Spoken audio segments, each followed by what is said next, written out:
Okay, welcome to the Stage Left podcast, telling the stories of unsung heroes behind the success. On this episode, we chat to Mike Rowe, a man who has worked with the likes of Stevie Nicks, Eric Clapton, Nas, Sheryl Crow, Keith Richards, Mick Jagger, The Waterboys, Dave Stewart and the future sound of London. Despite that impressive CV, Mike is perhaps most prominently known for his studio and live contributions with a band containing, without question, the most explosive sibling rivalry in British music in the last 20 years. I am, of course, talking about Appleton. Who can forget Nicole and Natalie's 2003 masterpiece, Everything's Eventual? Certainly not I. Still holding out for that reunion. Mike has also played with Oasis on a number of tours and albums, and is currently doing his thing as keyboardist for Noel Gallagher's High Flying Birds. We're now sat in Le Zenith in Paris, where Mike's just finished a sound check for a sold-out show this evening. How's it going, Mike? Yeah, fine, thank you very much. Drinking coffee in the sunshine in Paris. Life could be worse. There we go. How was the sound check? Sound check was fine. Sound checks are weird because you basically play in a big clattery old hall, and the sound bears no resemblance to what it's like when you've got 15,000 people in it. But it's just a way of... With Noel, we do the same songs in sound check. We've got a little brass section coming out, so it's just basically for them, really. Yeah, we do about 5 or 6 songs and make sure the gear's working okay. No surprises, really. Is there any changes, because it's obviously a smaller venue? I saw you sound check at the O2 the other day. It's a bit of a smaller venue, this one. Is there any changes from your perspective, or is it just for the people out front? It's always a bit nicer playing, for me, a bit smaller places. When you play big places, I know that as a punter, I wouldn't bother going to see a band in a big arena. You lose the detail, I think, for as a musical thing. Yeah, it's much more enjoyable, smaller, 2,000, 3,000, 1,500 seat Shepherd's Bush type sizes. They're my favourite, and also they sound, I think, a lot nicer because it's sort of wood rather than metal and that kind of thing. So yeah. It does have a bearing on how you feel up on stage, I suppose. But other people enjoy the large spectacles and see lots of people. They get off on that, and yeah, I don't so much. I'm quite happy to have a smaller, where I can see some faces in the audience. Is nice. Great stuff. And I see that Noel's keeping you on your toes a bit because he's changing the set list most nights, I see, which is a rarity. It is a rarity. Normally the set list is laminated. I think he stumbled upon a sort of a set list now. This is we've done 5 gigs, is it 5? We've done 5, this is the 6th gig. Yeah, I think he stumbled across a formula that he's happy with, and it'll change a little bit. There's normally 1 or 2 songs that are interchangeable, and he and I do acoustic songs in the middle sometimes. So he might put a couple of those in. He likes doing more acoustic songs in America because the audience listens more and don't sing along. And he changes the melody a little bit from how the record is. But if you try and do that playing acoustically in a venue, you can't do it because the audience is singing along the original melody. And, so it will change a little bit, but he doesn't like a lot of change. Yeah. He's a man that likes... Even the sound check set list is the same all the way through. Pretty much. Yeah, pretty much. And obviously you guys are pretty well drilled playing together. This is the 6th gig. You played an extensive gig in 2011. But I know you personally have played with some of the guys for Sheryl Crow's band. Is that right? Is that Tim Smith you played with? Tim Smith, who used to be in a band called Jellyfish, for those old enough of you to remember, a great band. I was... Is that how he became involved? Was it through you? Yeah, Jeremy and I know Noel, and we did the first High Flying Birds record. Noel had a guitarist who came down to start rehearsals. That didn't work out, so he asked us if we knew anyone, and Tim, although he's from America, and and he's great. He's a great guitarist. He can do the job. Noel just wanted someone that could do the job, and we were going to America shortly after that, and it's worked out really well. And he's sort of in, So I played with those two for about 15 years. Great. That must be easy for him to lock into straight away. Jeremy Stacey is truly, and I really hate to say this, but he's a great musician. He's just so solid. You know exactly what it's going to be. He's the drummer. His kick drum is just... he's a real light player, normally like jazzer, and can do all kinds of stuff, and I do quite a lot of work with him, but with this it's just bang, bang, bang, hitting it, but he's very consistent. Fantastic. You know he's gonna be there, sort of thing.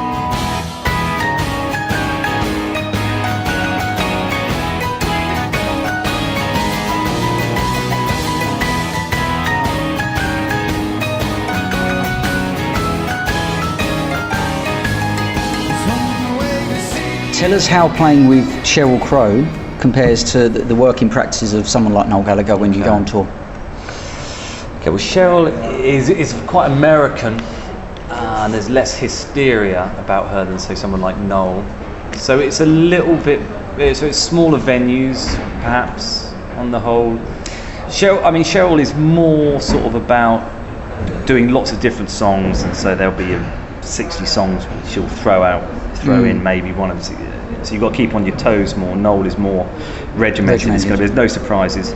Sheryl, on a personal level, Noel's a great musician, but Cheryl's an amazing, naturally gifted musician, and she can hear things. She plays the piano as well, so it means I can't really fuck about. Yeah. And if I do, well, I can fuck about, but she can hear it better than most people. Noel, I can get away with murder because he doesn't really. He just lets me do what I want. Stage left, to be honest. Yeah, I can. Appropriately, Stage Left. Name of the podcast. So there we go. The only Lovely. place to be.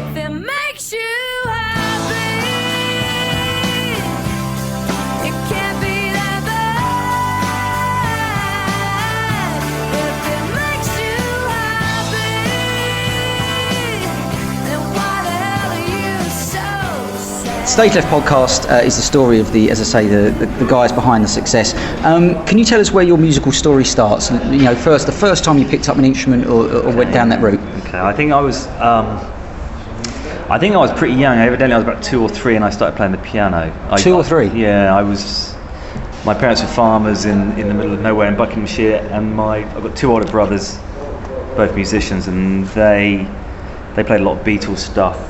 I mean, I was born in 1970, so there was a lot of Beatles stuff flying around, and I remember just playing along on the piano to the Beatles from a very early age. And I remember thinking, God, why does anyone else? I was about 9 or 10. I remember thinking, why are there any other bands? It was a ridiculous notion I had, but I think I was lucky that I started when I was very young. And I think, like anything, like languages or something, if you learn a language from if you're in a household where there's English and French speaking, your grasp of French, it's easy, basically. And I just, lucky enough, I got into it when I was young, and I can't understand how anyone else can't hear something and play it.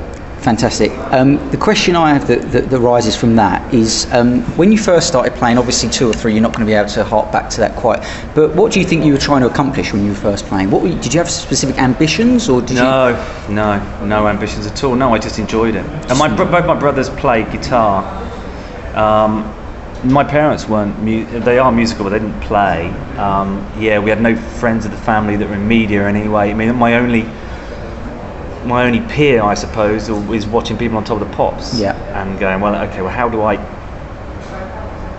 quite fancy that, or not even fancy that. I just enjoyed playing music with people from a very early age. So teenage years was in bands, all the stuff you do.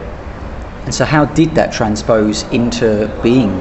Yeah. Tell us that. Well, a series of probably lucky breaks, really. I think having 2 brothers that were doing music as well, although they weren't making a living at it at the time, I think probably what happened is I couldn't read music, and I applied. I was 18. I did A-levels, usual stuff, because I thought, I'd find music easy. I'd play with all the people in the local town. Mm-hmm. I thought, I could do this. I reckon. I think. I'm not sure. But there were no music courses then, unlike now, where you could go to that you couldn't read music. I went for an interview at John Lennon School of Music. I sent them a demo tape. They liked it, and then I went there, and you had to be able to read music to get in, and I couldn't. So they said no. So I did a qualification in business studies, because I thought, well, the chance I'm not going to make a living in music, so I'll do something straightforward enough to get a job. All right. So I did that, and then I was just in loads of bands and having various shit jobs in this local town called Aylesbury, which is just out of London. And then I suppose I thought, and I was in loads of bands, and record companies came down, and it was, you're really good, and then nothing happened. And I was probably about 24, 25, and I saw an advert in a newspaper called Melody Maker, which isn't going anymore, but that's where you look to be in a band. And there was a band there looking for a keyboard player, and they were signed to Warner Brothers. I thought, you know what, and I would go. And I like the music. There were a band called Rachel Stamp, you may or may not have heard of them, early 90s. Yeah. And I got the job, and that meant I could give up my day job of installing televisions, which it was at the time. Did that, and then I was just, I got lucky at the time, early 90s, there wasn't really many people playing the Hammond organ or putting keyboard sounds through pedals and amps and that kind of stuff, and I was just fucking about on that. And in the next studio next door, there was these two guys, Brian and Gary from Future Sound of London. So I got that day, I started doing some work for them and got asked to do other stuff. And then then living in London, it was like, oh, this is great. Started earning some money. Fuck. I remember getting the first session for a shampoo commercial, playing the organ. I got 300 quid, and that allowed me to buy a new washing machine, which was just like, oh, I made it. And then I was doing a funk gig one night. Really, I suppose how I met Noel. I did a funk gig one night, London Hammond gig, and he was there, and he came back afterwards and said, "How you doing?" sort of thing. I couldn't understand him because he's a northerner. Yeah. And then he rang me. They'd just done these big gigs in Nebworth, and I didn't think anything of it. You know, you meet people and that kind of stuff. And then he rang me and asked if they were doing an MTV Unplugged thing, and they asked me if I wanted to come along and play the Hammond, which I did. That went really well, and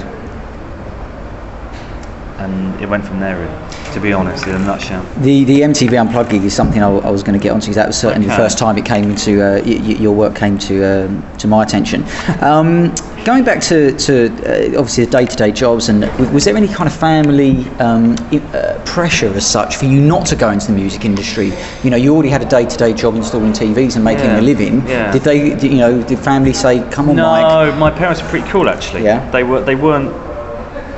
They sort of let us do what we wanted. I think my eldest brother Stuart, he probably had a worse deal on it, being the eldest, I think, and they wanted him to have a secure job and that kind of stuff. So he sort of worked in the bank. He's a musician, but he did the safe route, if you like. I think to be honest, they were fine. I remember when I rang them up and I just got a job with Oasis and I earned what it was for doing something, and they couldn't believe it. I mean, my parents are quite elderly, and they're not from that world. They couldn't really believe it, and they were really cool. I imagine there was probably an element of, wait till he gets it out of his system, and having kids now, I can understand from when they, the point of view they're coming from. But they were really cool. They didn't encourage me, but they didn't disencourage me. And I was independent. I had a job. I could pay the bills. I had a car. Mm-hmm. But I was always in bands, and I took that really seriously. And I would always, I really obviously wanted to do it. And you've got to want to do it to do it. Anything you want, same for anything. And it's great that you don't have any family pressure. What about now? I mean, it's you have a young family, I believe, is that right? Kids, so now going on tour, it's like the flip side of that. How I stopped touring. I don't only tour with Noel. He says in Paris, But I know I stopped. I don't tour with anyone else than Noel, really. And I spent a long time touring. I've been lucky enough to tour a lot with some great artists, but I don't. You have kids, things change, or cliche that it is, but I don't want to be away that much. Yeah. I like doing it a little bit, but I also much prefer the studio, creating music or being involved in creating music rather than endlessly touring. But then I'm an old fucker, so there we are.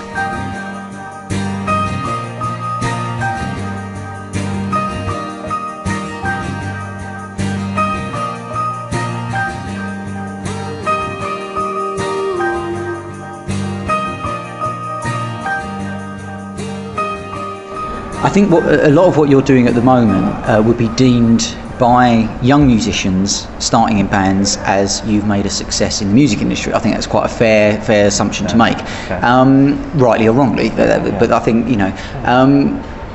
would you what percentage now does this feel like a job to you, and how much do you love doing it, and how much of it is?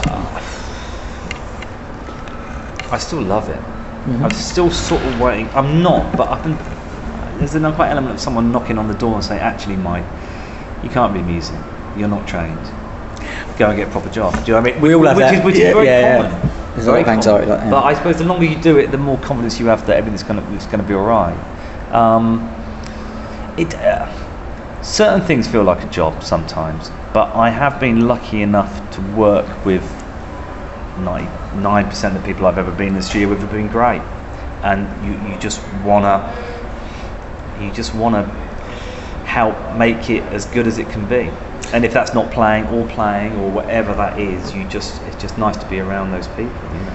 That anxiety of not, if it is anxiety, of not being able to sight read, when you've been in gigs where I know that, you know, Eric Clapton's come on stage, Keith Richards, or other musicians who, you know, have you ever been kind of put in a really awkward position where they say, right, give me this, or play this, and you don't know it, and you've been all right?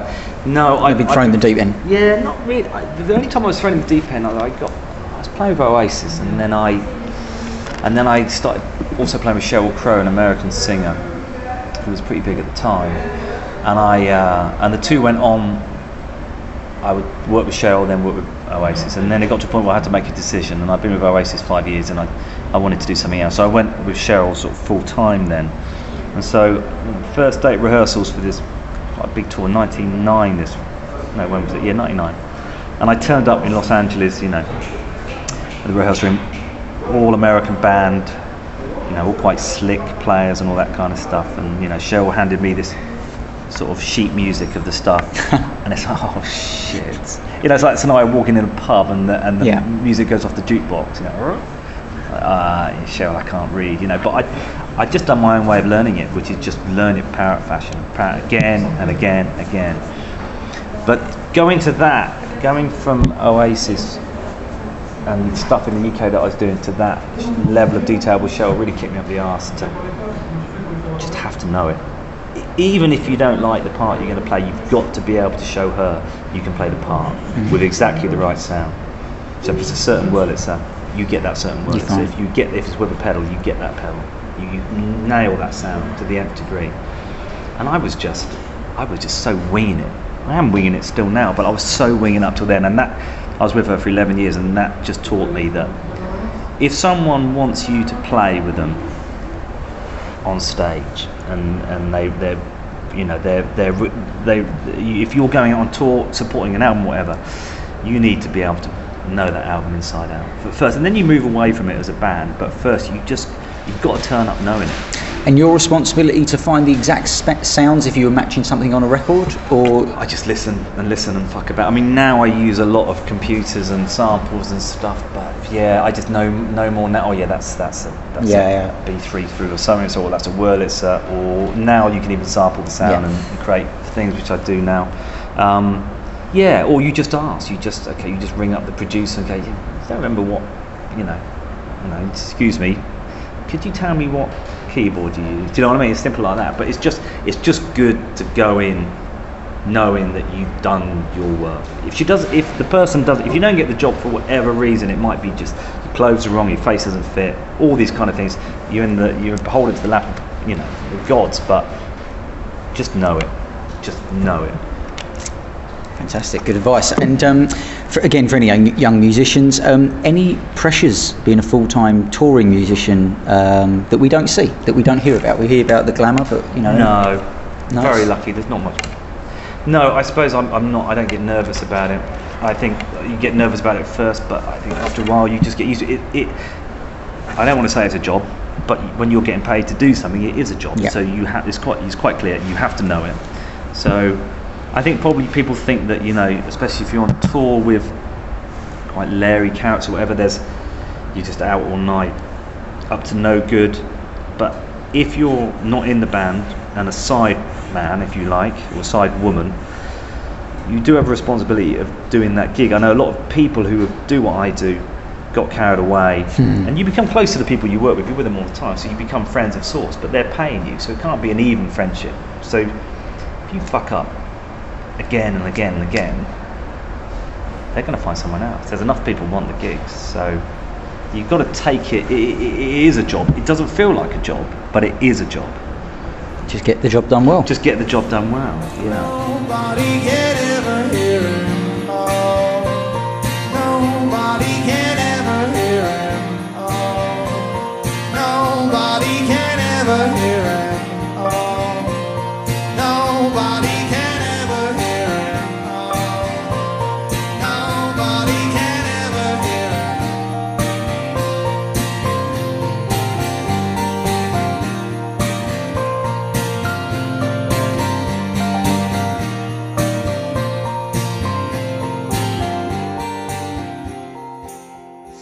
Okay, so I'm interested in speaking to you, Mike, about your creative outlet in regards to being a multi-instrumentalist and having to play often with musicians who are quite dictatorial, perhaps, and giving you certain times in songs that you can play kind of more elaborately, if we like to go down that route.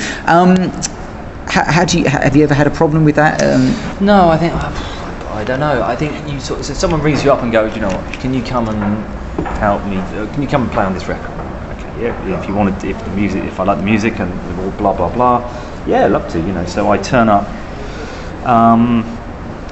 and luckily now, these are the people who sort of I do that with. They sort of know what they're going to expect. If they want some jazz cat to go flying around, that's not me. Do you know what I mean? So I luckily don't get those gigs, and if I do, I tell them straight, I'm not the man. So I suppose because what I do is quite a varied thing, a lot of it is just sound sculpture, noises, or to the sort of traditional piano or Hammond or whatever. Normally what happens is the artist would have an idea of what they want. So say Noel, for example, he would sort of say, oh, you know, what do you reckon, do some piano on this bit? Okay, all right, so, and I sort of know what he wants, the kind of Beatlesy piano, whatever. So you do that, and then you get the job done first, and then if I have an idea like, hey, why don't we try this, then you do that afterwards. But you go in and you do what they want, they're happy with it, okay, then let's just try this. It'll probably be shit, you know, especially with Noel. I always say, you'll hate it, but let's just try this. And some of it works, some of it doesn't. But it's normally better to go in and if they say to you, if the artist said to you, okay, I want some piano on that, and you go, I'm really not sure piano is going to work. Yeah. And that's the first time I mean, that's not the greatest start. No. Artists normally have an ego. Yeah. You're getting paid to do something. Okay, I'll provide that service. While we're at it, what about this? Do you know what I mean? And that's how most people, I think, do it. How about Future Sound of London and Amorphous Androgynous? That's quite different. That's sort of, but in the similarity is sort of, they just let me do anything really. They record everything. They have DAT tapes from years ago full of my shit that keeps coming out. So they often will either send me stuff and I do it at home, or I prefer to go down to their place and then just record a loads of stuff, and I use systems now where I've got lots of different sounds on hand, lots of different guitar pedals, lots of amps, send it stuff. They either come to my studio and we do it, or I go to theirs and take a car full of stuff, just blitz it, and then they'll choose afterwards. And when you're working with them, do you feel like you are making the hippiest music that's ever been made? Yeah. Some of it is. Some of it doesn't turn out as hippie-ish because of the constraints that now they're working with people, Weller and people like that. So it's going to have to be in a separate. And with Noel, there's sort of work with Noel, so it have to be in the thing. So yeah, but when I help them with their own future stand-up or cosmic stuff or whatever, or Amorphous, yeah, it's pretty mad, and you never really know what they're going to use. So you get a copy sent, you go, bloody hell, you use that rubbish. You know, it's up to them. I listened to a track the other day that you played. Is it called Divinity? Oh yeah, Little Miss Divinity. Spectacular. That's a long time ago. It was, yeah, it's actually, it was spectacular. Yeah.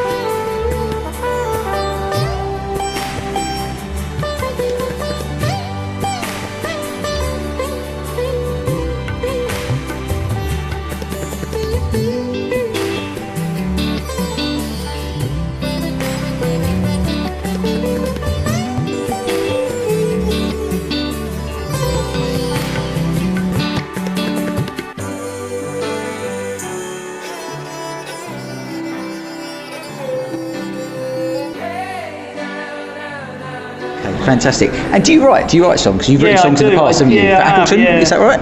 You wrote for Appleton, didn't you? I did. You must be the only person in the world that knows. Yeah, I do various bits and pieces. A lot of it I won't tell you because it's absolute shit. But, but does that give you a creative outlet? I do. I couldn't, especially being on tour, you can't just, I can't just end up playing the same old gig every night and doing that. I just go mad. So I always take a system with me where, like this morning, Noel's done a new song that he and I did at Irish TV thing. We were just mucking about and it was recorded.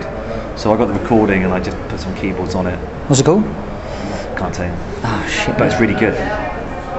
It's on Irish TV. What, recently? No, you won't be on there. It won't be on the TV because he'll make sure. But it was a radio thing. But So there's stuff like that. Also, I do things for film and TV with friends at home in the studio in Brighton. So there's always stuff I've been doing, and sometimes people send me sessions to do on the road where samples are getting so good, and if you treat them right and you play it in the right way, they're really good. They're good. Cool. I've got to know about when you recorded with Stevie Nicks, is that right? Stevie Nicks did rep with Stevie Nicks a few years ago, yeah. Tell us about that. Oh, it was great. I knew her quite a bit because she was friends with Sheryl Crow, and she was always around, said hello, very nice. What was her working practices like in the studio compared to she was great. She was there all the time. She was really involved. We'd cut most of his stuff live. We'd muck about with it, and then she'd go to a vocal booth, and then we'd cut it live in Los Angeles. Yeah, she's great. She's Stevie Nicks. She's the real deal. Sometimes you meet these people and they're not. She really is Stevie Nicks. Yeah, she's cool because she doesn't try too hard. Most musicians who walk into a studio with Stevie Nicks walk out with their personal life in absolute tatters by the sounds of things with their history. But like how do you deal with working with kind of big characters? I know you work with Nas as well, is that right? Yeah. How long ago was? Yeah, that was an album I did with him and Damian Marley. I was working on a thing. Oh, it sounds awfully glamorous. I was living in Los Angeles and I did an album. It's not a great album called Super Heavy, which Dave Stewart put together with Mick Jagger, Damian Marley, Joss Stone, A.R. Rahman. Anyway, it was meant to be the Flying Wilburys, but it obviously was nothing like it. Okay. So I did that, and then I met Damian Marley, and then we got on quite well. And then he was doing that with Nas, and he just invited me down to do some playing on it. Yeah, it was great. I mean, you're with these people, and you learn after a while just to be cool with it, really, and be yourself, and just do what you can, and and then go from there. There's a really good lesson I learned in a studio in Los Angeles. So there was all these heavyweights in the studios: Jagger, Stevie Nicks, lots of people in the control. When I was there, I was doing stuff on this bizarre project. And Don Was from Was Not Was came in the studio, and he's a producer and a bass player. So you imagine there's a large control room in Los Angeles, Ponzi studio, blah blah blah, and everyone has an opinion in that room. Don Was comes in, everyone's like, all right. He goes to the back of the room, he stands there for 10 minutes, listens to that, doesn't say a word, and then leaves. Everyone in that room wanted to know what he thought. Rather than coming in the studio and go, hey, have you thought about doing that like you do, like everyone does. Mm-hmm. There's 10 opinions in that room already. You don't need another one. Yeah. So the fact that he didn't say anything, that was when I saw that in front of my very eyes. I knew I wanted to know what he wanted, and I knew everyone else wanted to know what he thought. Mm. So that was really. I try and emulate that. I'm too big a mouth to do that, but you sort of pick your moments. There's some fragile egos, big egos, when you walk into those studios or any studio, any artist. Just be cool, do your job. Try and do your own stuff, and then if you're feeling it, then you can flourish. But don't go in guns a-blazing. Yeah, that's great advice. I mean, I think working with eccentric characters, you must have worked with some. A lot of the people you've worked with would have worked with some. I know Sheryl Crow started out as Michael Jackson's backing singer on the Bad Tour, which I went through in 1988. I was 5 years old. I was 5 years old, and I have an incredible story about that day, which I can't say on this podcast. But I'm going to tell you afterwards. Okay, before we go on to the next bit, are there any classic stories you want to share at this stage, or you're going to save it for your book? I remember the first day that I got an audition for Oasis. I wasn't really a fan. I'm a softy southerner, Mm-hmm. I got the call. I went in to the studio in London and met Noel again. Oh, how you doing? Blah blah blah. Okay, we did a song. It was called Round Our Way. Great song. It was a nice song. And I played it, and we ended with the band, the original band. Mark Felton was on them. Mark Felton was on harmonica. Yeah, great harmonica.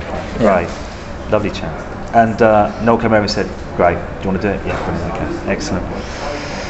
And then we did the next one. I forget what it was. It was probably a big one. And at my peripheral vision, Liam comes through the door. And this is the height of the madness. This is '97. He hadn't slept for like 8 years or something daft. And he comes in, and all I knew about him was what I read in the newspapers. And he comes in, and when you play a Hammond, a B3 or C3, you often play it on this bench seat, which is a long seat. There's room for 2 people. And he comes to sit right. As I was playing, he came and sat right next to me, very close to me. And I thought he was gonna punch me or something. This bespectacled, ginger-haired, strawberry blonde, actually, officially. you know, who knows what happened, you know. And at the end of the song, I was like, oh, hello, Mr. Gallagher. And yeah, it was really cool. It's cool. That was the start. So that was part of the Unplugged That was the Unplugged series, thing, right? yeah. Okay. So as I say, this was the Unplugged gig. For those who aren't aware, was the first real gig that Noel did as a solo artist in many ways. That's right, yeah. I think it was a key gig in Noel's development towards being a front man and where he is now. Liam, the singer, was ill in inverted commas, and kind of what do you remember of the day? When did Liam pull out? Do you remember him heckling Noel at the side? Yeah, because my brother, Noel had got me tickets for my brothers, and they were sitting next to him. Yeah, I remember all that as if it was yesterday. That was a big moment. I remember doing it. It was a great day because I thought, well, you know what? If it goes horribly wrong after this, I can show my grandkids that I was on TV once. I remember it was that, and then we finished the concert, and I hadn't fucked up too much, I don't think. And I went to, because I wasn't in their dressing room at the time. I just met them, so I knocked on the door and just said, "Boys, thank you very much. I loved it." You know, that was the pinnacle of my career, by a long, amazing. You know. Thanks very much, you know, blah blah blah. And then Noel said, well, look, what are you doing in October? Of course I had absolutely nothing on. I'd probably be back to installing TVs. And then he said, well, we're recording Abbey Road if you want to come along. Abbey Road, fuck's sake. Fabulous. No brainer. No brainer. That was it. It was the gig that made me pick up a guitar in the first place, actually. Was it really? Yeah, it was. It was just, and what I did notice also is that, and we're going to play some clips on this, is that there's, when you play with Noel, and Noel is main frontman and singer, he kind of then obviously relinquishes his guitar duties a little bit. Yeah. And there's more scope for you to kind of. Absolutely. So we're going to play a bit of Some Might Say from that day, and you're absolutely tearing it up on that. It's amazing. Yeah, it's incredible. So let's have a little listen to that.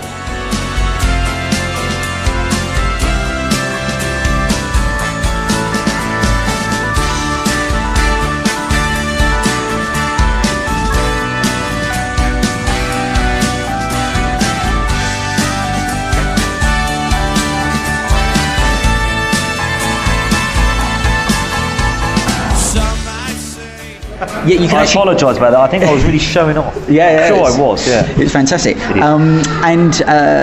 It's noticeable actually when there's a lot of breaks now. Noel is looking, you know, if you look on Death of You and Me, that kind of thing, you're playing your kind of honky tonk thing, and a few others rather. So, do you feel when you play with Noel as opposed to with Oasis, you get more of a chance to be a bit more expressive? Yeah, I couldn't be heard in Oasis. Also, I was a lot younger. I wasn't probably as confident. I think I've got my sounds together later rather than earlier. I mean, you're constantly changing, and you listen to recordings you did even a couple of years ago. God, I'm overplaying there, or I'm doing too much, or I don't like that sound. You have an opinion on what you've done. There's very few recordings that you listen to and go, oh, I rather like what I did there. And yeah, I suppose he trusts me to do stuff. We come from a similar world musically, I suppose, similar ages. Yeah, he lets me. I like doing the acoustic songs at the gigs because I can change it willy-nilly, really. Yeah, the acoustic ones are great. Wrapping up, just a couple of last points. Obviously, this is, as you know, it's a podcast telling the narrative of a musician's life as well. Fast forward from 40 years now. Okay, 40. God, I'll be 84. Okay, there you go. Okay, right. How will you look back on this specific period right now in your career? Right now, at the career, very, very fondly. These are the good times. Healthy, got a great family, who allow me to go and do things like this. I like Noel personally. I find him very funny. I like his music. He trusts me. It's a good band. Yeah, there really are no complaints on it. I think looking back, whatever happens from now on, who knows what's going to happen to any of us. But yeah, I feel as if I've been very lucky. I've obviously done a lot of work, but I do feel that I've been extraordinarily lucky, to be honest, to do what I do and to sort of keep doing it and keep paying the bills, you know. And do you have any musical ambitions left? Oh God. I'd like to be in the studio with Jonny Greenwood for a couple of days. That'd be great, wouldn't it? I'm sure you can sort that out, can you? I wish. No, I love recording. I love and I've been in the studio with other people trying to nail a take the old-fashioned way. I just like being creative. The only ambition I have, I suppose, if I can keep doing that and being creative, whether it be on successful records or make successful records, I think if I can still keep doing it and make a living, and enjoy what I do. I suppose that's the only thing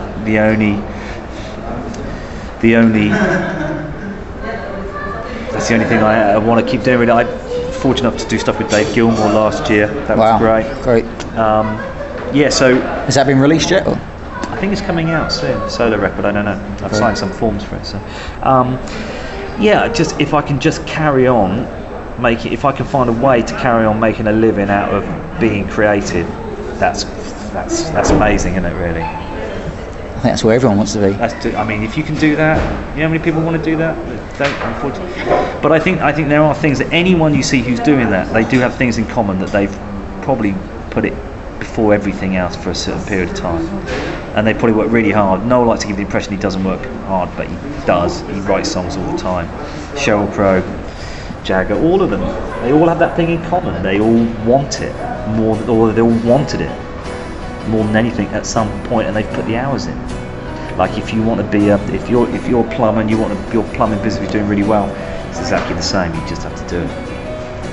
Great advice. I think when I spoke to a friend of mine the other day, and I said I was interviewing you, and he said Stage Left is possibly the best job in the world you've got, because you get to experience all the stuff that most musicians want to experience, but you don't have to deal with paparazzi and all that kind of stuff. So you've got the best job in the world. So I think I have, actually. Yeah, I think you have. Yeah. Where's next on the road after tonight? We've got TV. We're in Paris now. We've got a TV show tomorrow in Paris, and then we fly to Milan tomorrow night. Gig in Milan. And after that, I have no idea. Somewhere in Europe, and I'll just follow everyone else. Good stuff. Right, thanks very much, Cheers, Mike. man. Play well. Pleasure. And thank you for your time. Much. Cheers. Yeah, cheers.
Say